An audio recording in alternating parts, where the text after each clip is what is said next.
Hi friends, நான் காதல். இன்றைக்கான அப்டேட் என்னென்னு பார்க்கலாம். ராகவ் எல்லாருமே அவங்க வீட்டில் உட்காந்து சாப்பிட்டுட்டு இருக்காங்க. அபி வர்றாங்க. வாமா, நீ மட்டும் ஏன் தனியாக உட்காந்து சாப்பிடணும் அப்படின்னு சொல்லி கூப்பிடுறாங்க. ஆகாஷும் வாங்க அபி அப்படின்னு சொல்லி கூப்பிட்டு வந்து உட்கார வைக்கிறாங்க. பார்த்தீங்கன்னா ராகவுக்கு எதிர்த்தாப்புல தான் அவங்களும் உட்காடுறாங்க. காலியாக இருக்க அந்த இடம். அப்படியே ரெண்டு பேரும் முறைச்சிக்கிறாங்களா, ரெண்டு பேரும் என்ன பண்ணுறாங்கன்னு தெரில, பார்த்துக்கிறாங்க. அதுக்கப்புறம் சாப்பிட உட்காடுறாங்க. சரிம்மா அபி, இனிமேல் நீ எங்களோட தான் வந்து சாப்பிடணும். சரிங்க பாட்டி அப்படிங்கிறாங்க. அப்புறமா நம்ம பூர்வீக கோயில் இருக்குல்ல, அங்கே போயிட்டு வருவோம் குலதெய்வ கோயிலுக்கு அப்படிங்கிறாங்க. உடனே ராகவ சித்தப்பா இருந்துட்டு, ஆமாம்மா, நம்ம நிச்சயமெல்லாம் முடிஞ்சதுக்கப்புறம் நம்ம பொண்ணு வீட்டுக்காரர்களை கூட்டிகிட்டு போகணும் தானே, அதானே வழக்கம். பரவாயில்லையே, உனக்கு இதெல்லாம் தெரிஞ்சிருக்கு. என்னம்மா, எனக்கு இதெல்லாம் தெரியாதா? ரொம்ப தாயா, சொத்து பத்துக்காண்டி எப்படியெல்லாம் மாற அலையிறத அப்படின்னு ராகவ் சித்தி பேசுகிறாங்க. அதுக்கப்புறம் சரி ராகவ், நம்ம போயிட்டு வந்ததுக்கப்புறம் நீ சொன்ன அந்த ப்ராப்பர்ட்டிலாம் ரிஜிஸ்டர் பண்ணிடலாமா அப்படின்னு அப்படியே கேட்குறாங்க தங்கி. சித்தப்பா, நான் எல்லாம் ரெடி பண்ணிட்டேன், உங்கள் பேருக்கு மாற்றிடுறேன் போதுமா அப்படிங்கிறாங்க.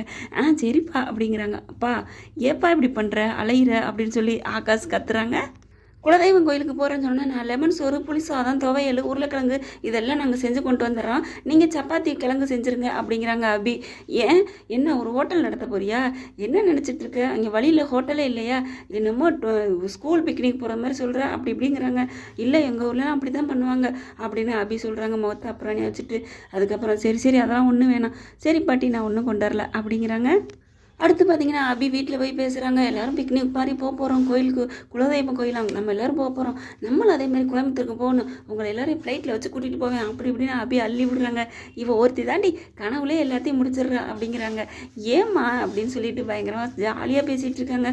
அடுத்து பார்த்தீங்கன்னா மறுநாள் இங்கே எல்லோரும் கிளம்புவோம் அப்படின்னு பேசிகிட்டு இருக்கையிலே ராகவ் வந்து கையில் கட்டு போட்டு வராங்க. அதை பார்த்தோன்னே, டேய் என்னடா, எதுக்குடா உனக்கு இப்படி அப்படின்னு கேட்குறாங்க அவங்க சித்தி பெருசாக அக்கறை இருக்க மாதிரி. இல்லைம்மா, சும்மா வர்ற வழியில் லேட்டாக ஆட்டோக்காரன் மோதிட்டான், லைட்டாக தான் அப்படிங்கிறாங்களா.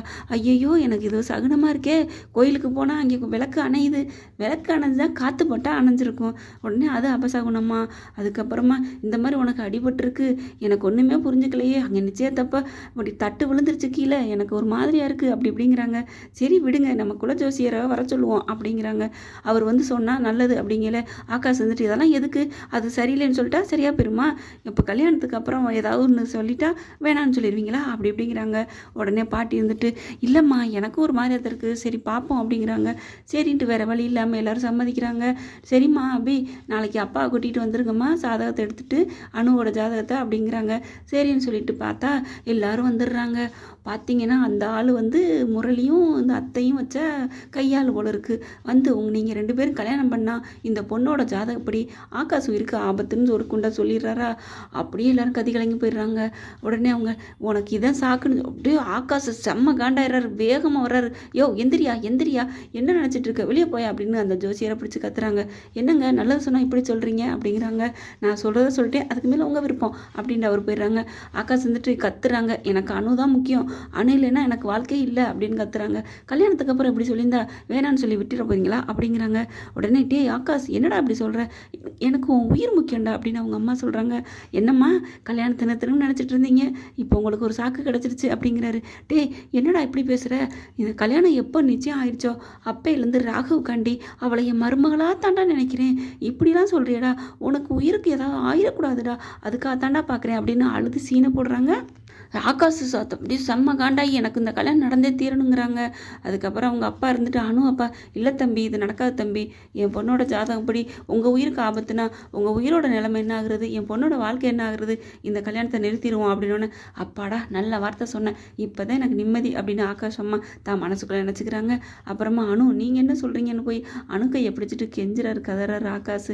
எப்படி என்ன சொல்கிறோன்னு தெரியாமல் தவிக்கிறாங்க. அதோட முடிச்சிருக்காங்க. நாளைன்னு பார்த்தீங்கன்னா அப்படியே ஆகாஷோட இப்போ அந்த டைரி இருக்குது பாருங்கள், அது டைரி இல்லைங்க, தன்னோட ஜாதக நோட் இருக்குது பாருங்கள், அதை கொண்டு வந்து வெளியில் தூக்கி எறிகிறாரு. தூக்கி எரிஞ்சுங்க அப்படி பெட்ரோலை ஊற்றி நல்லா அப்படி கொளுத்தி விட்டுறாங்க. இது இருக்கிறதுனால தானே இதை பார்த்துட்டு இது மூலமாக என் அணு எனக்கு கிடைக்காம போகுது, என் அணு கிடைக்காத எந்த பொருளும் இந்த உலகத்தில் இருக்கக்கூடாது அப்படின்னு சொல்லி கொளுத்தி விட்டுறாரு. அப்படி கொளுத்தணும்னா முதல்ல உங்கள் அப்பா உங்கள் அம்மா தான், உங்கள் அப்பா கூட ஓகே, உங்கள் அம்மாவை தான் கொளுத்தணும், அவங்க தான் அணு கிடைக்கிறதுக்கு இடைஞ்சலாக இருக்காங்க. என்ன ஆகாஷ் அப்படிங்கிற மாதிரி தான் தோணுது. அப்படியே அப்படின்ட்டு டக்குன்னு தண்ணியை தூக்கி அந்த ஊற்றிடுறாங்க. ஆகாஷ் அம்மா, என்னடா இப்படி பண்ணிட்டேன்னு அந்த குடத்து தண்ணி மீதி தண்ணியை ஆகாஷ் தலையில் ஊற்றுறாங்க. எல்லாரும் கும்பலாக நின்று வேடிக்கை பார்க்குறாங்க. ஐயோ என்னாச்சு அப்படின்னு சொல்லி, ஏன்டா அப்படி பண்ணுற அப்படின்னு கதறாங்க. ஓகே ஃப்ரெண்ட்ஸ், பார்க்கலாம். உங்கள் பொண்ணான கையால் ஒரு லைக்கை போட்டு சப்ஸ்கிரைப் பண்ணிடுங்க. Thank you friends.